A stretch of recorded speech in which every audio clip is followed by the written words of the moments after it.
নমস্কাৰ বন্ধুসকল, আজি আপোনালোকৰ কাৰণে এখন হুণ্ডাই ইয়ন লৈ আহিছোঁ। গাড়ীখন চাব পাৰে, ফুল বডি অৰিজিনেল পেইণ্টতে আছে গাড়ীখন।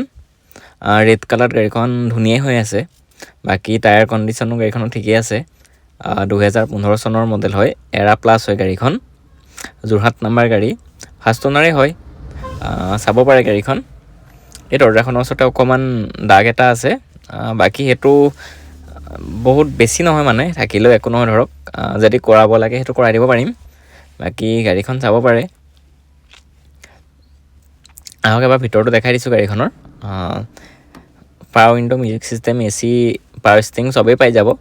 ছিট কভাৰটো অকণমান বেয়া হৈছে, সেইটো লগাব লাগিব খালি। বাকী গাড়ীখন 97,000 চলিলে। আহক এবাৰ দেখাই দিছোঁ বনেটটো খুলি। ইঞ্জিনো বহুত ধুনীয়া হৈ আছে, এপ্ৰন পূৰা চিল আছে। যদি গাড়ীখন কোনোবাই ল'ব বিচাৰে 1,60,000 টকাত গাড়ীখন দি দিব পাৰিম। চাই লওক গাড়ীখন, 2015 চনৰ মডেল। যদি কোনোবাই ল'ব বিচাৰে স্ক্ৰীণত নাম্বাৰ দি দিম, কণ্টেক্ট কৰিব পাৰিব।